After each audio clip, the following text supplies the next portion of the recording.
Assalamualaikum warahmatullahi wabarakatuh. Kami dari kelompok 10 yang beranggotakan saya sendiri Eltina Rafida Ajija dan teman saya Yusuf Basri akan menjelaskan mengenai bencana-bencana geologi. Sebelumnya saya memohon izin karena tidak dapat mengaktifkan kamera dikarenakan jaringan saya yang tidak stabil.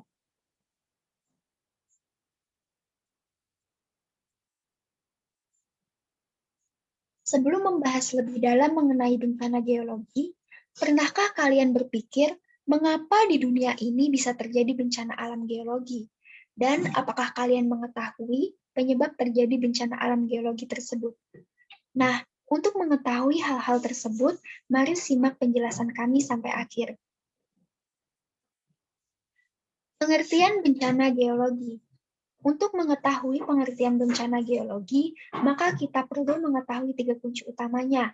Yang pertama, seluruh peristiwa alam. Yang kedua, berkaitan dengan siklus bumi. Dan yang ketiga, disebabkan oleh faktor geologi. Jadi, dapat disimpulkan bahwa pengertian bencana geologi adalah seluruh peristiwa alam yang berkaitan dengan siklus bumi dan disebabkan oleh faktor-faktor geologi. Nah, faktor-faktor geologi ini dapat berupa struktur dan jenis dari tanah atau batuan, pola aliran sungai, struktur geologi, dan topografi. Kemudian jenis bencana geologi yaitu sebagai berikut. Jenis bencana geologi yang pertama adalah letusan gunung api. Gunung api adalah suatu bentuk timbulan di permukaan bumi yang dapat berbentuk kerucut besar, kerucut terpancung, kubah atau bukit, yang diakibatkan oleh adanya penerobosan magma ke permukaan bumi. Lalu, mengapa gunung api bisa meletus? Nah, untuk mengetahui mengapa gunung api bisa meletus, mari kita simak video berikut ini. Karena inti bumi itu panas banget, singkatnya panas itulah yang memberikan tekanan ke atas, yang kemudian membentuk gunung berapi, dan saat nggak bisa nahan tekanan lagi, maka gunung berapi akan meletus. Nah, ketika gunung api ini meletus, maka gunung api akan mengeluarkan hujan abu dan hujan pasir, hembusan awan panas, gas beracun, aliran lahar dan lumpur, lontaran batuan pijar, serta aliran lava. For your information, salah satu letusan gunung terdahsyat sepanjang sejarah Indonesia adalah letusan Gunung Krakatau yang terjadi pada tanggal 26 sampai 27 Agustus 1883. Letusan Gunung Krakatau ini mengakibatkan suhu rata-rata bumi turun 1,2 derajat dalam 5 tahun, serta menelan korban jiwa sebanyak 36.417 orang. Kemudian letusan Gunung Krakatau ini mengakibatkan tsunami setinggi kurang lebih 46 meter dan melenyapkan 70% pulau di tempatnya berada, serta menghembuskan batu apung dan abu halus setinggi 70-80 km dan menutupi daerah seluas 827.000 km persegi. Nah, ketika gunung api meletus, ternyata bukan lahar panaslah yang membuat banyak orang mati, tetapi semburan awan panas khas gunung berapi Indonesia atau yang lebih sering dikenal sebagai Wedus Gembela yang membunuh banyak orang. Nah, awan panas ini memiliki kecepatan hingga 700 km per jam dan memiliki suhu setinggi 1000 derajat Celcius. Bencana geologi yang kedua adalah penurunan permukaan tanah. Penurunan permukaan tanah adalah peristiwa turunnya permukaan tanah yang disebabkan oleh adanya perubahan pada volume lapisan batuan yang ada di bawahnya. Faktor penyebab penurunan tanah ini seperti pengambilan air tanah secara berlebihan, kompresibilitas tanah atau batuan yang sangat tinggi, konsolidasi alamiah pada material lepas, rongga-rongga bawah permukaan akibat proses pelarutan batuan, serta pergerakan struktur geologi sesar. Nah, tahukah kalian, ternyata Jakarta terancam tenggelam karena setiap tahunnya mengalami penurunan permukaan tanah sekitar 11 cm per tahun dan mengalami kenaikan permukaan laut sebesar 1,8 cm per tahun. Nah, penyebab turunnya permukaan tanah di Jakarta ini diakibatkan oleh banyaknya pembangunan gedung bertingkat sehingga membebani lapisan tanah di bawahnya. Kemudian, Penyebab yang kedua adalah penggunaan air yang berlebih sehingga air di dalam tanah berkurang. Bencana geologi yang ketiga adalah tsunami. Tsunami merupakan rentetan ombak besar yang disebabkan oleh gempa di dasar laut. Nah, tsunami ini disebabkan oleh faktor-faktor seperti gempa bumi di bawah laut, gunung berapi, dan longsor di bawah laut. Adapun tanda-tanda akan terjadinya tsunami adalah sebagai berikut. Tanda-tanda akan terjadinya tsunami adalah pada umumnya di Indonesia didahului dengan gempa bumi besar dan susut laut. Terdapat selang waktu antara waktu terjadinya gempa bumi sebagai sumber tsunami dengan waktu tiba tsunami di pantai. Di Indonesia, tsunami dapat terjadi dalam waktu kurang dari 40 menit setelah gempa bumi terjadi. Gelombang air laut datang secara mendadak dan berulang dengan energi yang sangat kuat.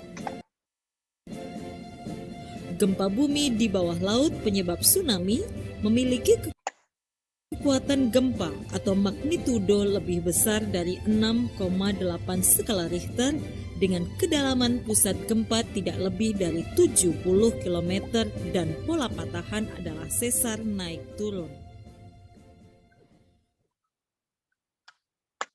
For your information, tsunami Aceh yang terjadi pada tanggal 26 Desember 2004 merupakan salah satu tsunami yang paling dahsyat yang pernah melanda di Indonesia. Tsunami Aceh ini terjadi setelah gempa bumi berkekuatan 9,1 skala Richter menggerakkan dasar laut dari Pulau Sumatera.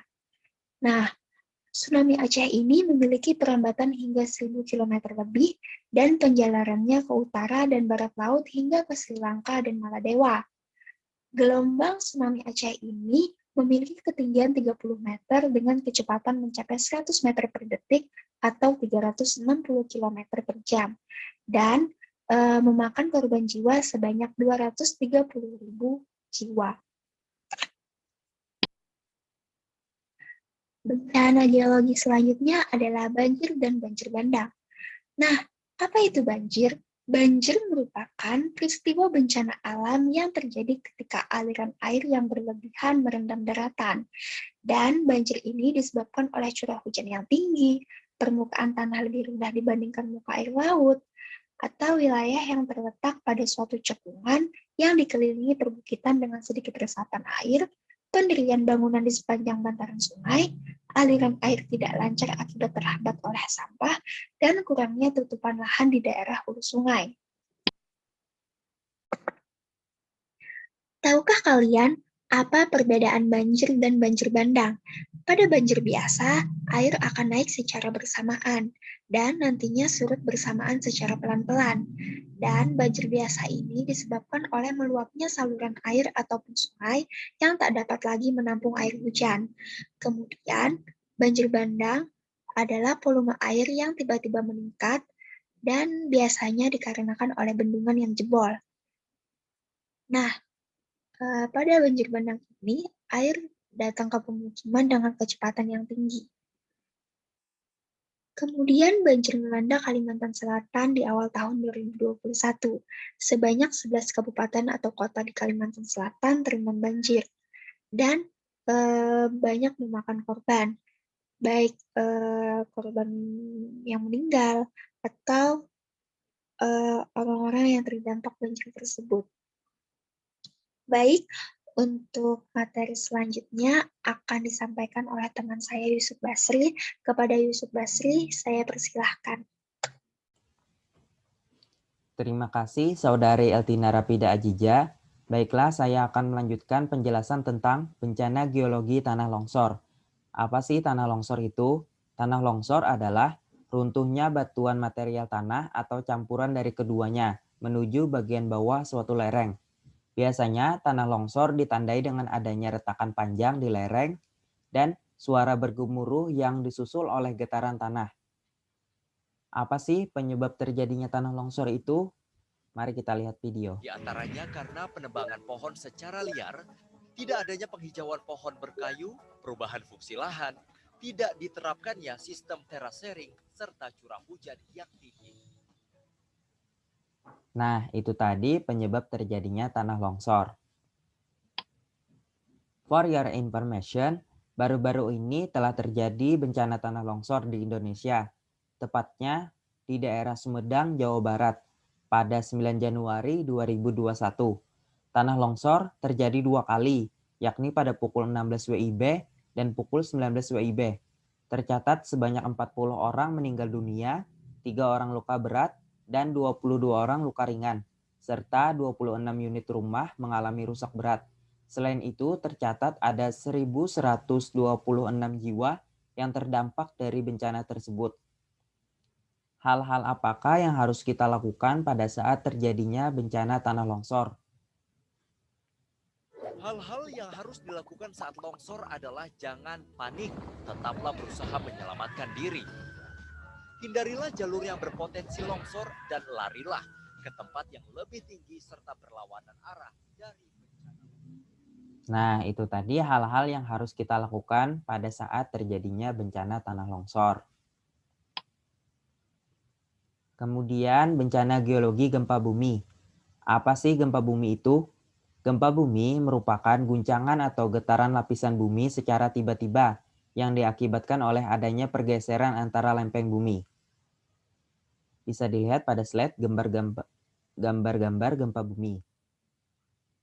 Berdasarkan penyebabnya, jenis gempa bumi terbagi menjadi 2. Sesuai dengan penyebabnya, gempa bumi dibedakan menjadi 2 jenis, yaitu gempa tektonik yang terjadi karena aktivitas pergerakan lempeng bumi dan gempa vulkanik yang terjadi karena aktivitas vulkanologi gunung berapi. Nah, jadi jenis gempa bumi berdasarkan penyebabnya terbagi menjadi 2, yaitu gempa bumi tektonik dan gempa bumi vulkanik. For your information, pada tahun 2004 telah terjadi bencana gempa bumi di Aceh, tepatnya Minggu 26 Desember 2004 pada pukul 07.58, gempa yang awalnya tercatat berkekuatan 9,1 skala Richter, namun meningkat menjadi 9,3 dengan mengguncang Pulau Sumatera, khususnya Aceh. Gempa tersebut menimbulkan gelombang tsunami dengan ketinggian mencapai 30 meter yang menerjang wilayah pantai di Asia Selatan dan Asia Tenggara yang berada di sekeliling 3 pusat gempa tersebut. Kerusakan parah terjadi di wilayah Aceh dengan kurang lebih sekitar 170.000 orang tewas. Selanjutnya, bencana geologi kekeringan. Apa sih kekeringan itu? Kekeringan adalah ketersediaan air yang jauh di bawah kebutuhan air, baik untuk kebutuhan hidup, pertanian, kegiatan ekonomi, dan lingkungan. Gejala terjadinya kekeringan biasanya yaitu menurunnya tingkat curah hujan di bawah normal dalam satu musim. Kemudian terjadi kekurangan pasokan air permukaan dan air tanah. Kemudian kekeringan pada lahan pertanian ditandai dengan kekurangan lengas tanah atau kandungan air di dalam tanah. For your information, Indonesia berada pada tingkat ke-10 negara dengan kepemilikan air tertinggi di dunia. Namun hanya 23% pemanfaatannya. Hingga pertengahan 2017, Indonesia menduduki peringkat kelima dalam hal bencana kekeringan yang sering terjadi, sehingga mengakibatkan 34.000 jiwa meninggal dalam kurun waktu 2 abad. Mengapa kekeringan sering terjadi? Pertama, musim kemarau yang berkepanjangan. Kedua, penebangan hutan. Yang ketiga, minimnya daerah resapan air dan penampungan buatan. Yang keempat, kurang dan sulitnya jangkauan sumber air. Yang kelima, penggunaan air yang berlebihan. Yuk kita cegah kekeringan tersebut dengan cara gunakan air sewajarnya. Lakukan penghijauan untuk menambah resapan air, serta dukung pembuatan bendungan dan waduk. Kenali ancamannya. Nah, itu tadi cara mencegah kekeringan.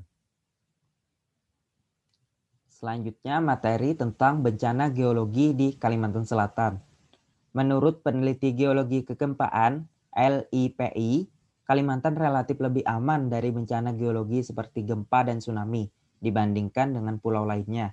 Pasalnya, Pulau Kalimantan terletak lebih jauh dari batas lempeng dan sesar yang aktif yang besar. Selain itu, Kalimantan merupakan pulau yang aman dari gunung api. Meskipun aman dari bencana gempa, tsunami, dan gunung api, namun Kalimantan Selatan berpotensi terkena bencana geologi tersebut. Contohnya seperti Kalimantan Selatan berpotensi terkena bencana geologi seperti banjir dan banjir bandang. Tepatnya di awal tahun 2021 telah terjadi bencana banjir di 11 kabupaten atau kota. Banjir di Kalsel disebabkan oleh faktor alam dan non-alam. Salah satunya yaitu dikarenakan curah hujan yang tinggi. Pada pertengahan Januari 2021 telah terjadi bencana tanah longsor di Desa Gunung Besar dan Gunung Keramaian Desa Panggung Baru, Kecamatan Plehari. Tanah longsor tersebut diakibatkan oleh banjir besar di Kabupaten Tanah Laut. Itulah bencana geologi di Kalimantan Selatan. Upaya mitigasi bencana geologi. Mitigasi bencana merupakan sebuah rangkaian upaya guna mengurangi risiko bencana, baik lewat pembangunan fisik atau penyadaran dan peningkatan kemampuan dalam menghadapi ancaman bencana. Mitigasi terbagi menjadi dua, yaitu mitigasi struktural dan non-struktural. Mitigasi struktural pada tsunami yaitu membangun tanggul laut dan memasang sirine peringatan dini tsunami.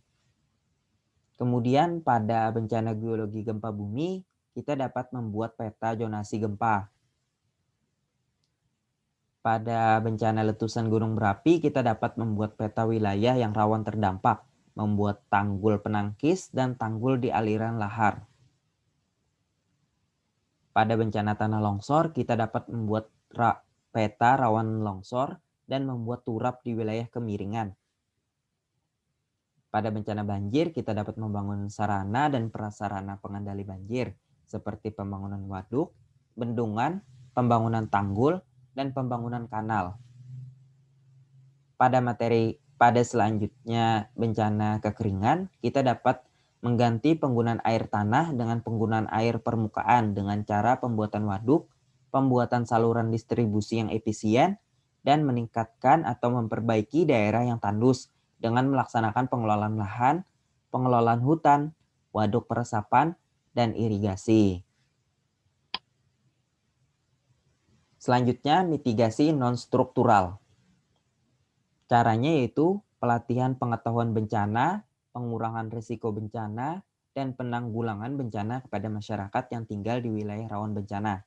Kemudian membuat pedoman penanggulangan bencana atau rencana kontingensi sesuai dengan kebutuhan masing-masing wilayah. Kemudian dengan cara sosialisasi secara terus-menerus untuk meningkatkan kesadaran masyarakat akan bahayanya bencana. Dapat dilakukan juga dengan cara penerapan sistem prakiraan atau peringatan dini untuk menekan besarnya bencana bila benar-benar terjadi, untuk mendukung upaya penanggulangan bencana. Penyuluhan dan pendidikan tentang bencana kepada masyarakat dilakukan melalui berbagai media untuk meningkatkan pemahaman, kepedulian, dan peran masyarakat.